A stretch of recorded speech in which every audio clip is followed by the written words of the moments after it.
Today with us, we have got a special guest, Mr. Sello Mokoena, a distinguished academic, sports administrator, and community developer leader with extensive record in the higher education space. Having served as a Dean of Health Science, having served on the Council of UKZN, he has also been a chairperson of entrepreneurship at the Regent's Business School, contributing significantly to the academic leadership and advancement of entrepreneurial education. Mr. Mokoena also served as the president of the KwaZulu-Natal Athletics and as the chairperson of the Board of Athletics South Africa, playing a strategic role in both the national and provincial sports. Beyond academic and sports, he is deeply committed to social development through his leadership and community development home that really supports the rehabilitation of orphans which have been products of substance abuse and develops youth around townships and rural communities across KwaZulu-Natal. Through this initiative, of course, he indicates that he's dedicated to restoring hope, empowering young people to become active members of society. Mr. Mokoena, welcome to the Table Talks. Thank you very much, Mr. King, and thank you for having me and your kind introduction. Thank you very much. Mr. Mokoena, we're going to get right into it. Of course, great profile. You're doing great work in higher education, in leadership, in entrepreneurship. I think the first question I'm going to ask you is really, you have built an extraordinary career spanning over the higher education sector, sports, leadership, entrepreneurship, and community development. I think I want to ask the first question is to just take us back to the beginning where it all started.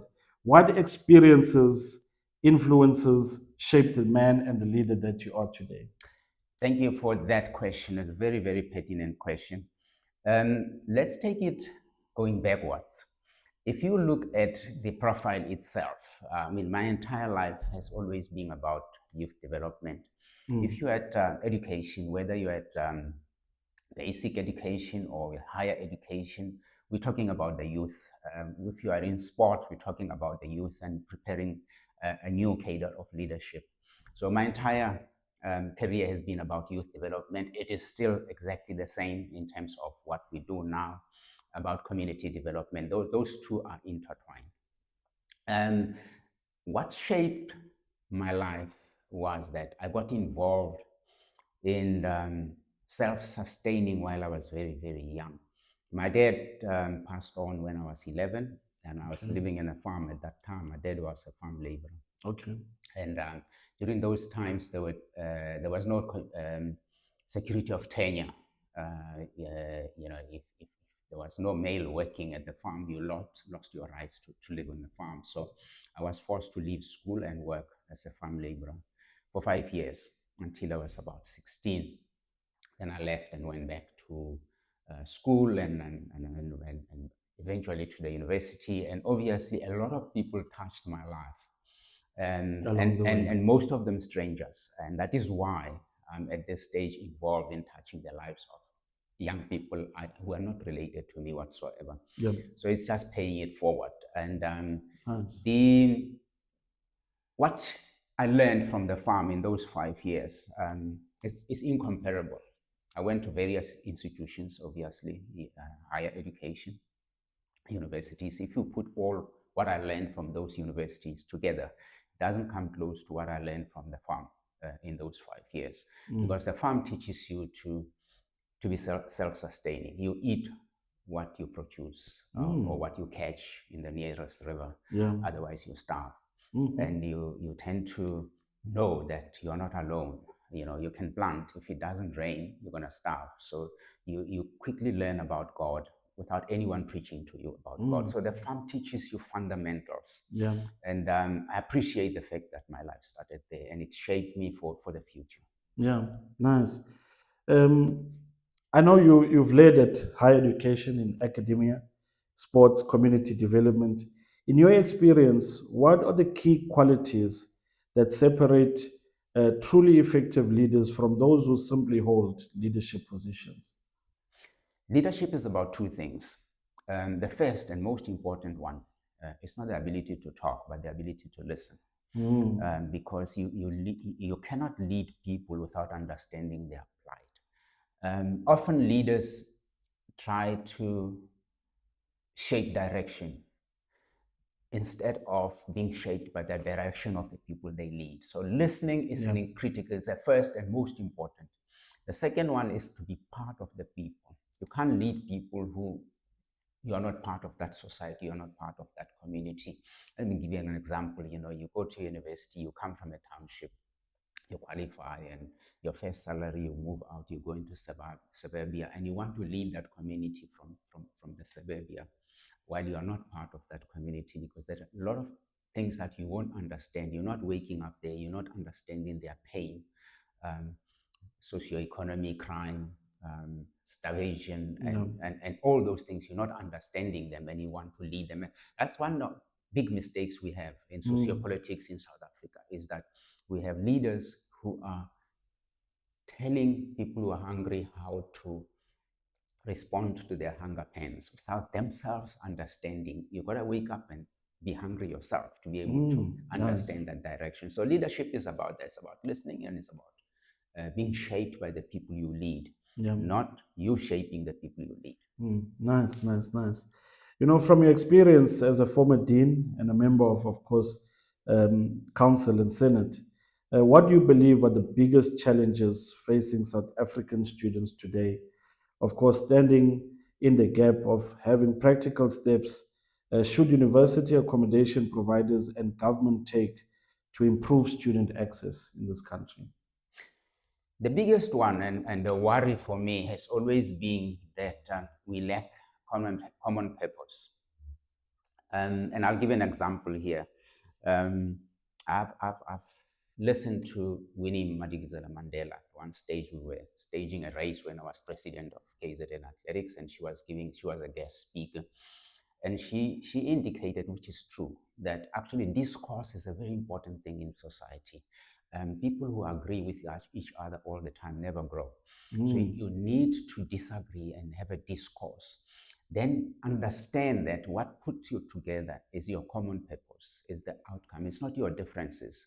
The trouble now is we focus on our differences, not our common purpose. Mhm. And that is where we go wrong, because Yeah. if you concentrate on your differences, it clouds you. Whereas all of us actually have a common purpose. And I'll give you a very good example in that. When we were students in the 80s, um, we had a common purpose, and a common purpose was apartheid. We actually never saw differences. We had those who were affiliated to SASCO, which was affiliated to ANC, and PASO, PAC, and ASASCO, and all that. I grew up in that, and we were part of the SRC. And we would fill the halls, we'll invite speakers, and all of us, it was like we were members of the family, Mm. because we had a common purpose to Yeah. deal with the issue of apartheid, not our differences in terms of political ideology. Mm. That has changed significantly in the last 20 years. Correct. So political ideology has become the biggest issue and not the common purpose. Yeah, nice. Many aspiring students who are also entrepreneurs believe that they need significant capital to start and grow a business. From your experience, what advice would you give to a student right now who has got a great idea but feels that they've got limited resources? Um, you are born with resources. Mhm. You don't need to go out in hunt and in search of resources. And I think in my opening remark about living in the farm and relying on your own hands solidifies that. Yes, you do need capital to do anything, even for your own family, Correct. to run your own family. But a capital is an input resource. Yeah. It's not the goal. In Mhm. other words, you start with the goal, the ideas, then you start small. You think big, you start small. That Mhm. helps. Those issues of starting in a garage, and those are not fairy tales. And most people, that is how they start. Um, South Africa has a lot of resources, even in government, in terms of supporting businesses. It's just that the ideas are not being put together the correct way. My advice would be start small, Dream big, don't act big. Mm. Start small. Yeah. That actually takes you to your destination much quicker because it's like a snowball going down the mountain. As it rolls, it becomes bigger and bigger and bigger without any of your input.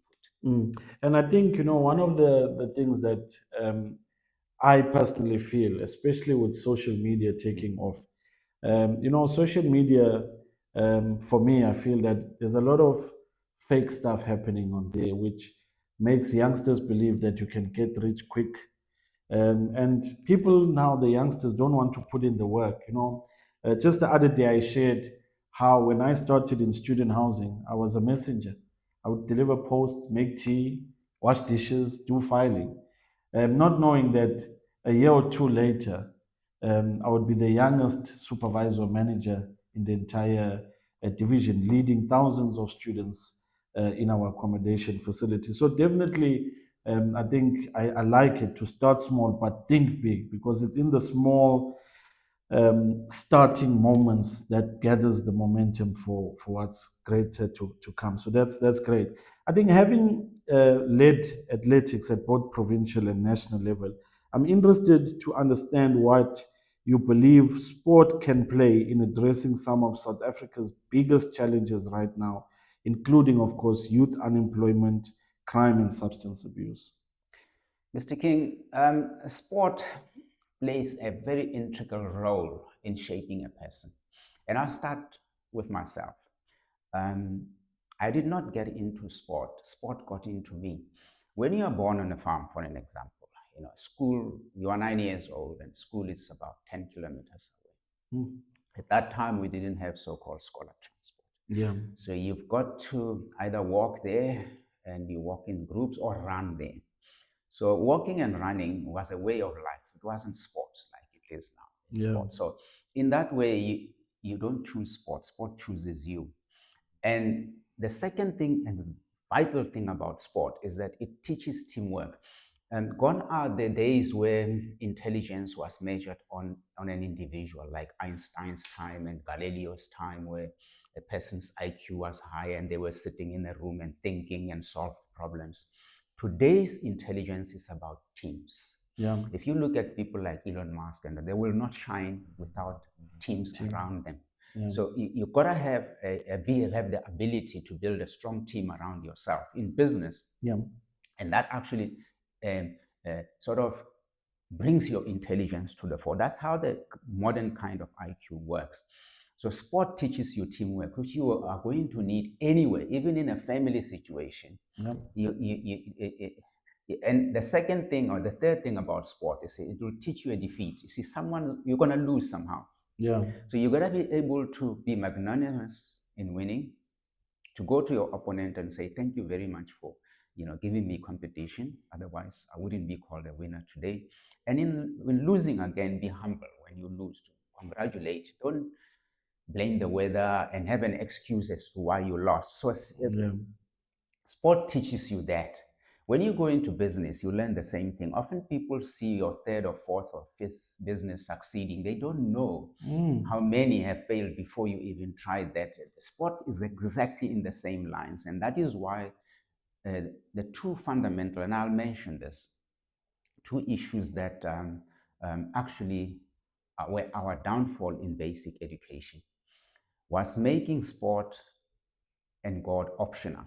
Mm. And Yeah. we used to go to assembly and we make sure we pray before we Right. go into class, and every child will be a period, maybe half a day, a week, where everybody must be out of class. They must be playing or jumping or doing something. Mm-hmm. That was actually mandatory. And it has now become um, optional. And Optional. that's where we lost. It's not about education. Is not about sitting in class, listening to the teacher, and getting distinction in mathematics. It's Mm. all encompassing. Mm. Yeah, nice. I'm just referencing the 10-kilometer walk, um, to school and 10 kilometers back. We recently had a conversation where students were complaining the residence is about 1 kilometer from the campus, and they were demanding transport. So when I hear 10 kilometers, hey, 10 kilometers, I mean, from where I stay to Pinetown. I mean, from our offices here to Pinetown is about 6.8 kilometers. So that was a very early morning to get to school on time. I think through your community youth development home that you've started, I think you've worked closely with a lot of young, vulnerable young people from townships and the rural areas. What have these young people taught you about resilience, hope, and the potential of the leadership that is about to be produced in the new South Africa? Mr. King, that's a fundamental question. You see, we tend to blame the victims Yeah. in South Africa. Our society has moved to a situation where we are desensitized of the plight of the young children, especially girls. Mm. They've become tools. And government is throwing money or good money after bad money. When you talk to anybody in the public office, they'll say, oh, but we're giving out grants, which is good and it's great. We're dishing out grants every month, so things should be fine out there. Yeah. But if you go and look in deprived societies and you sit and you look what is happening, um, antisocial behavior is grappling and gripping the children at a very early age. Mm. Their mothers and fathers themselves are into substance abuse. You got no hope of saving a child who grows up in such an environment. Absolutely no hope at all. And if we don't look after our children, we've got no future as a country. And I've learned that it's important to start small in your own community where you live, helping 2, 3, 4, 5 children at a time, because that's all you can do in terms of the resources that you can Yeah. raise. And also, what that does, I'm a big critic of government, but people often criticize government without themselves doing anything. So, if anyone in government were to stand up and say, look, I'm President Ramaphosa, I'm trying my best, and you are criticizing me, yes, I'm not getting it right, what are you doing? Most of them are doing nothing. Nothing. They're sitting there and just criticizing. I always say that you've got to earn your right to criticize anyone. Yeah.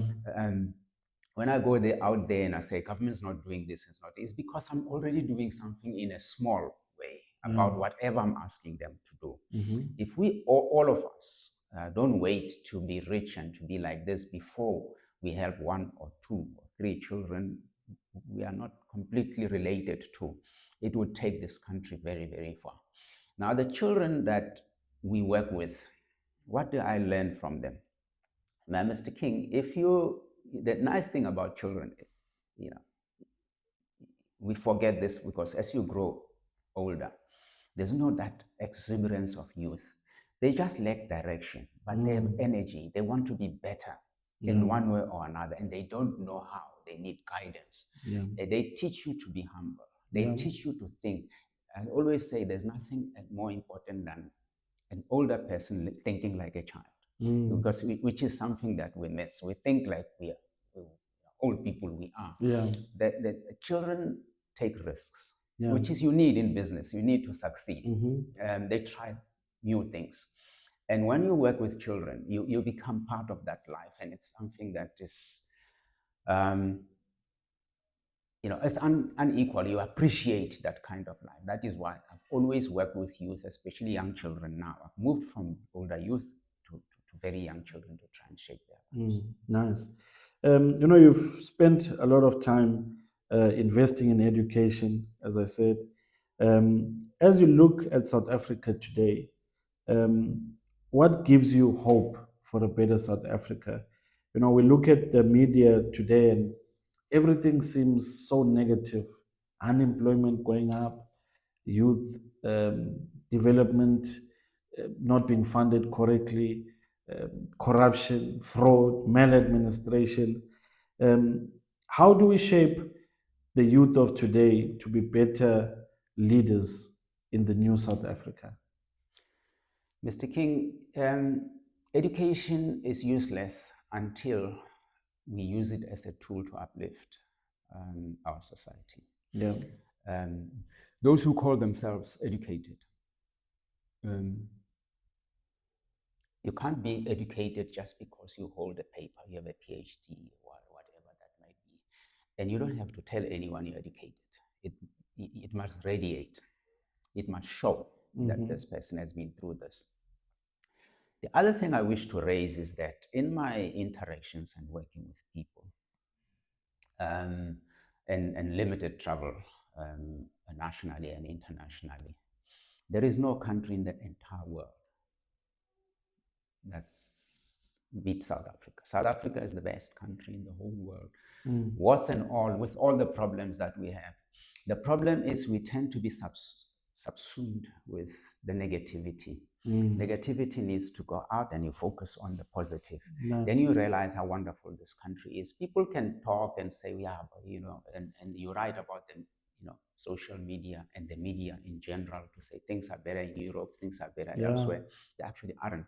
And those who lived there, and I've spoken to many people who are repatriated as well. Recently, I learned a lot of languages. I like to speak as many languages as possible, and one of the languages I was learning was German. And my teacher, who was repatriated from Germany and come to South Africa after they retired, they got some pension there, and she said to me, Sello, we traveled the entire world looking at a better place other than German to live in. And we went to every little place, you can call it Botswana, Australia, whatever. And we came to South Africa. And there's no country in the whole world that can beat South Africa. Wow. To hear that from another perspective, from someone who lived in Germany all their lives and only came to South Africa at their twilight years, was really great. And it reinforced my own personal view about South Africa. That is why the whole world is focused on South Africa, on the negative side, to say South Africa could be better, could be this, could be that. But we're not going to be rescued by someone from outside. We got to rescue ourselves. Nice. When you look back at across your academic, sports, business, and community development, what achievements are you most proud of, and why does this stand out above all else? Achievement is about helping someone become better than you. That's how I Profound. And there's been a lot of young people today. I look up, and many of them are leaders in societies. Others have Olympic gold medals, and I can talk about Zakiti Nene recently, people who represent us in the Olympic Games, and you tend to remember that I went to fetch this little boy at Ladysmith High School, and the first time I saw him, he was in grade 11, and now he's got a BCom degree, and he's an Olympian and all. I've got many like that. Some are living in the United States, and the nice thing about it is when they run, for an example, you watch them on television and they're running in the Olympic Games. And when he finishes a race, I get a message on my phone. Thank you for making me who I am. And this is a guy I've just watched on television run an Olympic or world champs event. So they're always grateful about it. And this is about sports. In education, it's exactly the same thing. Correct, yeah. I remember one lady I saw, and she wanted to be a social worker. And she was a security guard, actually. She was working security, finished matric, having nowhere to go, and we helped her, and there are many like that as well. And she became a social worker long after I left the university, the UKZN, as Dean of Faculty, long after I left. And the one day I was jogging, and I see a big headline on the daily, one of the publications, media publications in KZN. I see a big headline, student is thankful about the Dean of Health Science who helped. I read this and it's about myself, and I didn't know where she finished, where she was, and she's relating the whole story and how she came through. So it's people that, to me, success is helping people become better versions of themselves, and I've been involved in that all my life. I'm still am. Well, yeah, that's so profound, and again, starting small. I think a lot of people would have looked at her as a security guard and said, "Well, this way it ends." And I think it's motivating, for other up and coming leaders like myself who now reads it in the newspapers.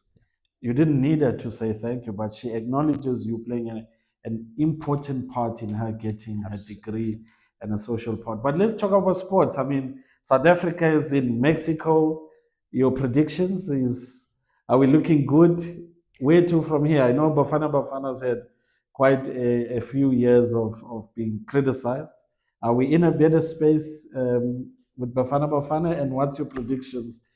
I think they're playing today. Yes. You see, Mr. King, sport is about the glass being half full, not half empty. Okay. Yeah. And in fact, life as a whole. Yeah. You've got to measure the success of Bafana Bafana from where we come from. One Yeah. of the hindrance that we have in South Africa is we removed sports from school, we made it optional. And the problems that come with Bafana Bafana or any sporting code is that those sporting codes that tend to succeed, like rugby and cricket, is that they do it themselves without any government input in the private schools and so Private forth. schools, yeah. And we in the public school have taken the brunt, Ish, soccer, yeah. athletics, and so forth. So Disappointing. it's external factors that affect us. But if you look at where Bafana Bafana is, in spite of all those, I think we're bringing that cup home, and I pray that we do. Well done. Yeah. Well, we wish them well. We'll be watching closely. Our media team will be on the ground tonight in student residences, really capturing the essence, and we do wish them all. As we wrap up, one word that describes leadership. Being humble and ability to listen. Good. Talk less and listen more. Nice. Best book you've ever read. I think I read many books, but the eighth um, factor by Stephen Covey, I think, stands out. He wrote seven habits of successful people, and I think the eighth habit, for me, stood out because it sort of laid a scientific background to human nature and ability to find yourself in life or find your purpose in life. Why were you born, and what is your role in life? I think that's critical. Yeah. One thing every young person should learn before the age of 25. Um, Ability to dream big, and start small. Nice. The greatest lesson sport has taught you to date. Um, be magnanimous in winning and humble in defeat. One thing that keeps you motivated when you wake up in the morning. Youth of this country need guidance, yes, but they're exuberant and they're looking forward to a great future. They need guidance. That's all they do. Yeah. If there's one leader in South Africa today, that if you had an opportunity to have dinner with them, who would that be and why? Mr. King, I've met people like Nelson Mandela. We conferred a honorary doctorate degree when I was at UKZN, your honorary doctorate degree in laws. But those are not the people the person most I would like to have dinner with or sit down with is undoubtedly Jacob Zuma. Take all the hula boo, the politics around it out, but it inculcates what we've been talking about this morning. Yeah. Look at where the man comes from. Mm-hmm. A headsman, Yeah. president of the country. Wow. So no one. You see, sometimes we are born in greatness. Nelson Mandela was born in chieftainship, and he went to good schools, and he was a lawyer, and 27 years in prison, and so forth. To have a headsman become a state president is unheard for in the whole world. I've not looked at it that way. So if you take the dust out and you look at the facts in terms of humble beginnings to greatness, no one in the world matches that.